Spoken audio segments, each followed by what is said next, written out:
வணக்கம்.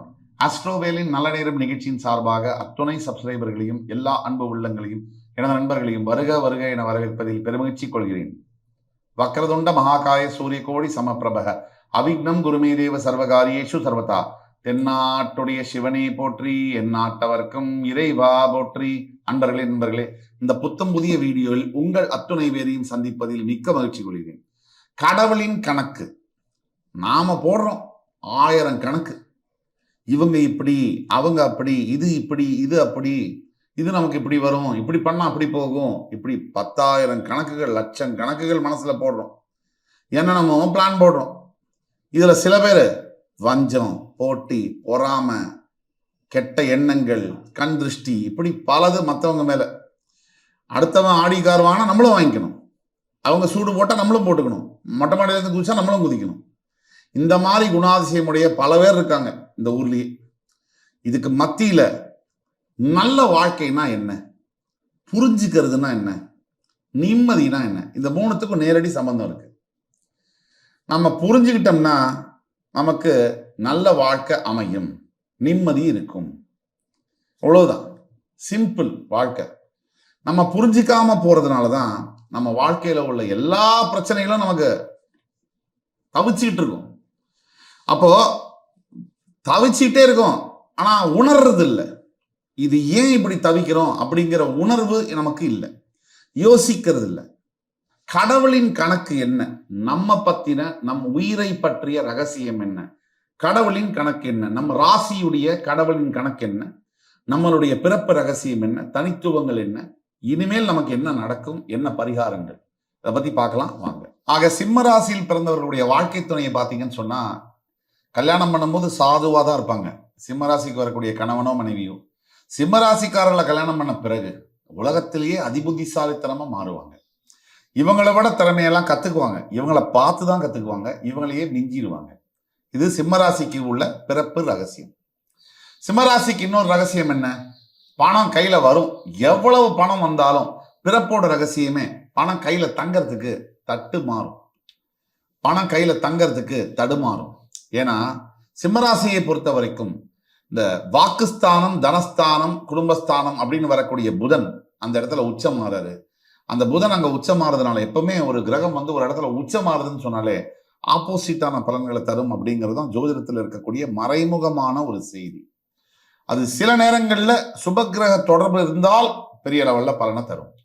சூரியனும் செவ்வாயும் ராஜகிரகங்கள் அப்படிங்கிறதுனாலையும், சூரியன் சிம்மத்துக்கு அதிபதியாக வருது அப்படிங்கிறதுனாலையும், இந்த சிம்ம ராசிக்கு பாக்கியஸ்தானாதிபதி என்று சொல்லக்கூடிய, அதாவது செவ்வாய் மேஷம் அதுக்கு அதிபதி.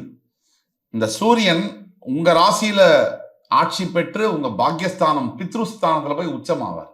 அவ்வளவு நட்பு கிரகம்ங்கிறதுனால ராஜ பதவிகள் சிம்ம ராசியை தேடி வரக்கூடிய யோகம் பிறவியிலேயே இருக்கு. அதனால எல்லா சிம்மராசியும் ராஜாவா இருப்பாங்களா அப்படின்னு கேட்டா, அவங்கள நீங்க எந்த நிலையில வாழ்ந்தாலும் மனசளவுல ராஜாவா தான் இருப்பாங்க. இது ஒரு ரகசியம். சிம்மராசிக்கு பொதுவாகவே பல குணாதிசயங்கள் பிறப்பு ரகசியமா சொல்லலாம். அதுல முக்கியமா சொல்லக்கூடியது இந்த வீரம், விவேகம் ரெண்டுமே ஒன்னா இருக்கும். எவ்வளவு பயந்தாலும் சிம்மராசிக்காரங்க மட்டும் வெளியில காமிச்சிக்கவே மாட்டாங்க. உள்ளூர எவ்வளவு நடுக்கம் பயம் இருந்தாலும் வெளியில நெஞ்ச நிமித்திட்டு நடக்கிற ஒரே ராசி சிங்கம், சிம்மம். இப்ப சிம்மராசியுடைய தனித்துவம் எல்லாம் பார்க்கலாம். முதல்ல வரக்கூடியது சிம்மராசியுடைய தாராள மனப்பான்மை. ஏன் சிம்மத்தை தாராள மனப்பான்மைன்னு சொல்றோம்? நீங்க சிம்மராசிக்காரங்களோட பழகினா நான் சொல்லக்கூடிய விஷயம் புரியும். அவங்கள புகழ்ந்து யாராவது பேசினாலோ, அவங்கள்ட்ட மென்மையா யாராவது அவங்க சொல்றதெல்லாம் சரின்னு சொன்னாலோ, தான் வச்சிருக்கிற எல்லா சொத்தையும் எழுதி வச்சிருவாங்க. அவங்க சொல்றது தவறுன்னு சொன்னா உலகத்துடைய முதல் எதிரியா மாறுவாங்க. தனக்கு சாப்பாடுக்கு இல்லைனாலும் மற்றவங்களுக்காக செய்யணும், மற்றவங்களுக்காக நல்லது நடக்கணும்னு நினைக்கக்கூடிய ஒரு ஆத்மா சிம்மராசி. சிம்மராசிக்கு தாராள மனப்பான்மை எப்படின்னா, தான் சட்டையை கூட மற்றவங்க சட்டை இல்லாதவங்க கிட்ட கொடுத்துருவாங்க. இது சிம்மராசியுடைய தாராள மனப்பான்மைக்கு ஒரு எடுத்துக்காட்டு. சிம்மராசிக்கு இரக்க மனப்பான்மை என்பது உண்டு, அதுவே தாராள மனப்பான்மையாகவும் மாறுது. அதாவது கையில 500 ரூபாய் வச்சிருந்தாலும் தர்மமா 400 ரூபாய் பண்ணக்கூடிய ஒரு ராசி சிம்மம். இதுல மக்களை ஈர்த்து இருக்கக்கூடிய குணாதிசயமே இதான், இந்த தனித்துவம் தான். சிம்மராசியில் பிறந்தவர்கள் மக்களை ஈர்க்கக்கூடிய காரணம் என்னன்னா இந்த தாராள மனப்பான்மை. அடுத்த சிம்மராசியுடைய தனித்துவம் என்னன்னா தன்னம்பிக்கை. சிம்மராசியை போல ஒரு நம்பிக்கை உள்ள ஒரு ஜீவனை பார்க்க முடியாது. எந்த கஷ்டம், எல்லாருக்கும் கஷ்டம் உண்டு. கஷ்டம் இல்லாத உயிரினங்கள், மனிதர்கள் இருக்க முடியாது. அப்படி எந்த கஷ்டம் வந்தாலும்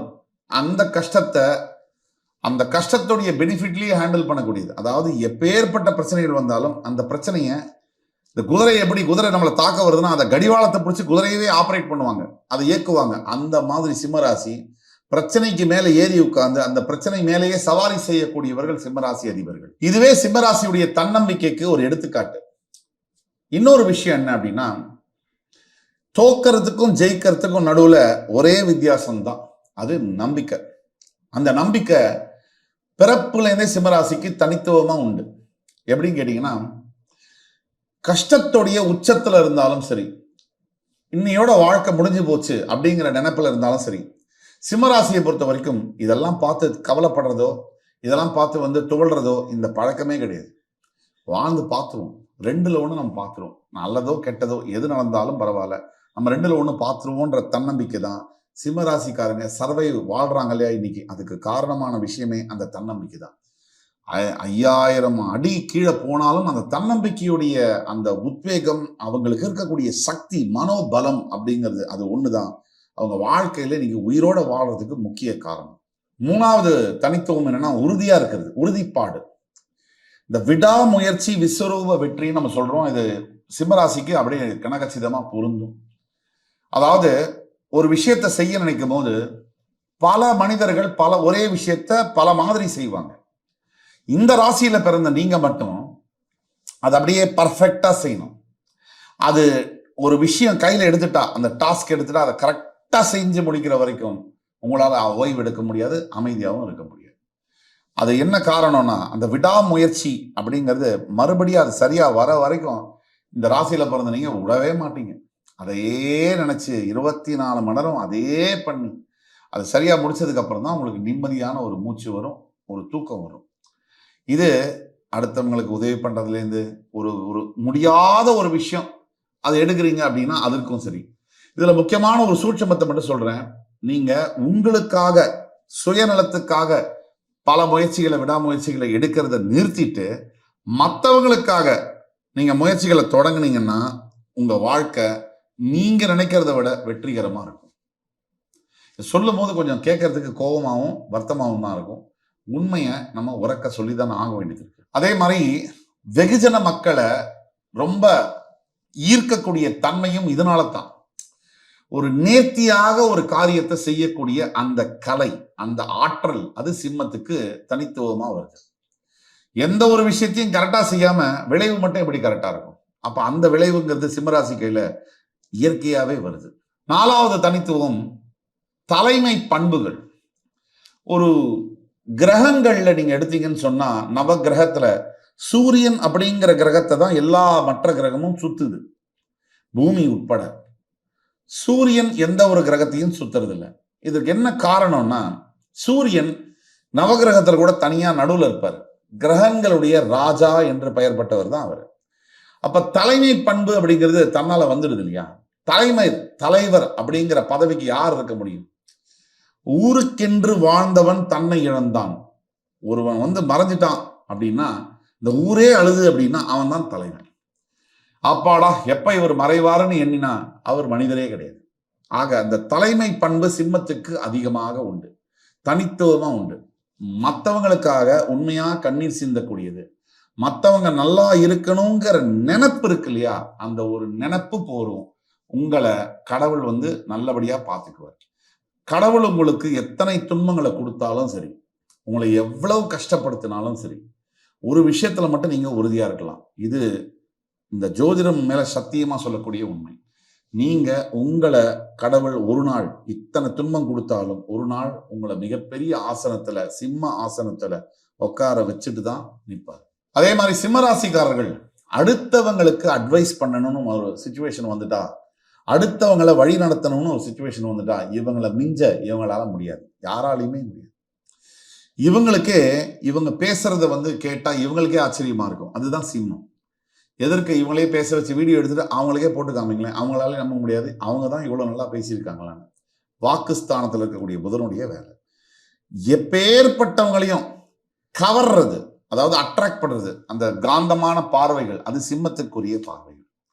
சிம்மம் காதல் ஸ்தானம் அப்படிங்கிறதுனால கூட தனித்துவத்துல இன்னொரு விஷயம் என்னன்னா, சிம்ம ராசியில பிறந்த ஆணையோ பெண்ணையோ மற்ற பாலினங்கள், மற்ற ராசியினர்கள் காதலிக்காம இருக்கவே முடியாது. சிம்மத்துல பிறந்தவங்களுக்கு காதல் என்பது வராம இருக்கவே முடியாது. சிம்ம ராசியில பிறந்தவர்களுக்கு ஒரே ஒரு தடவை தான் காதல் வந்திருக்கு அப்படின்னு சொன்னா அதை விட ஒரு பெரிய பொய் உலகத்துல இருக்க முடியாது. சிம்ம ராசிக்காரங்களை பார்த்து மற்றவங்களுக்கும் காதல் அதிகமா வரும். சிம்ம ராசிக்கும் மற்ற எல்லா ராசிக்காரங்களையும் பார்த்து காதல் வரும். இப்போ சிம்ம ராசிக்காரங்களுக்கு இனிமேல் இதான் நடக்கும். கடவுளோட கணக்கு இதுதான். இப்ப அஷ்டம சனி காலகட்டம் நடந்துட்டு இருக்கு. சிம்ம ராசிக்கு ராசியில கேதுவும் 7ல ராகுவும், அதாவது கண்டகஸ்தானத்துல ராகுவும் இருக்காங்க. ராசியுடைய 11ஆம் இடத்துல இருக்க குரு அதிசாரம் பெற்று இப்ப 12ஆம் இடத்துல டிசம்பர் 3ஆம் தேதி வரைக்கும் இருக்கார். இப்ப சிம்ம ராசியை பொறுத்த வரைக்கும் எப்பேற்பட்ட கஷ்டங்கள் இருந்தாலும் அஷ்டம சனியுடைய தாக்கம் என்பது இல்லாமல் இருக்க வாய்ப்பே இல்லை. இனிமேல் இதுதான் நடக்கும். சுவர் இருந்தா தான் சித்திரம் வரைய முடியும். இப்போ சிம்ம ராசிக்கு இனிமேல் என்ன நடக்கும்? உடல் ஆரோக்கியத்துல ரொம்ப கவனமாக இருக்கணும். பிரச்சனைகள் அடிக்கடி உடல் ஆரோக்கியத்துல வரக்கூடிய வாய்ப்புகள் இருக்கு. உடல் ஆரோக்கியம் சம்பந்தப்பட்ட விஷயத்துல கேர்லெஸ்ஸாவோ கவனக்குறைவாவோ இருக்கக்கூடாது. அப்போ அதை கவனிக்கணும். அதே மாதிரி இதுவரைக்கும் சேர்த்து வச்ச காசெல்லாம் கற்பூரம் காத்துல கரையிற மாதிரி கரையுதே அப்படின்னு நினைச்சு வருத்தப்பட வேண்டிய அவசியம் இல்லை. அது திருப்பி மறுபடி 10 மடங்கு சம்பாதிக்கக்கூடிய யோகம் எல்லாம் வரும். ஒரு வருஷம் பொறுத்துட்டு தான் இருக்கணும். சிம்மராசிக்கு இனிமே என்ன நடக்கும்? எல்லாமே கெட்டதா அப்படின்னா சத்தியமா இல்லை. சில நல்லது நடக்கும். சில நல்லதுல என்ன நடக்கும் அப்படின்னா சில அனுபவங்களை கொடுக்கும். வாழ்க்கையில நம்ம எல்லாம் நினைக்கிறது என்னன்னா, பணம் வந்தா நல்ல நேரம், பதவி வந்தா நல்ல நேரம், அப்புறம் கல்யாணமானா நல்ல நேரம், குழந்தை பெத்தா நல்ல நேரம், வீடு வாங்கினா நல்ல நேரம். கிடையவே கிடையாது. எது ஒரு மனுஷனுக்கு நல்ல நேரம் தெரியுமா? ஆஸ் அ பர்சனா, மனிதனா நம்ம உயர்வடைகிறோம்ல, நம்ம சிந்தனையில உயர்வடைகிறது, நம்மளுடைய செயல்கள்ல உயர்வு தன்மையை பெறுறது, நம்மளுடைய பேச்சுல உயர்வடைகிறது, இதுதான் உண்மையான நல்ல நேரம். இந்த 3 எப்படி வரும் அப்படின்னா, சிந்தனையில உயர்வும், பேச்சில் உயர்வும், செயலில் உயர்வும் எப்ப வரும் அப்படின்னா அனுபவத்தின் மூலியமா தான் வரும். அனுபவத்துடைய குழந்தை தான் உயரிய சிந்தனை, உயரிய பேச்சு, உயரிய செயல்.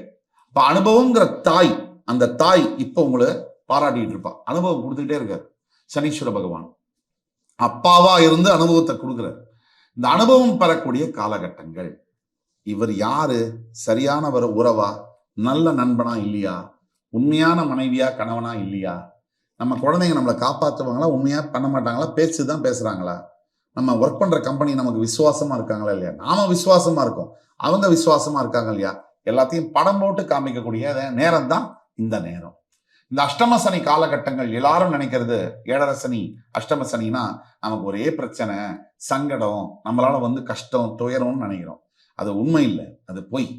இந்த காலகட்டங்கள் தான் அடுத்து நம்ம வாழ போற 40 வருஷ வாழ்க்கை, 50 வருஷ வாழ்க்கைக்கு அடித்தளம் அப்படிங்கிறது தான் உண்மை.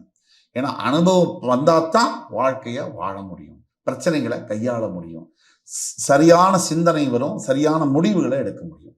அந்த பாடத்தை சொல்லக்கூடிய முக்கியமான காலகட்டங்கள் தான் இந்த அஷ்டம சனி காலகட்டங்கள், 7.5 சனி காலகட்டங்கள்.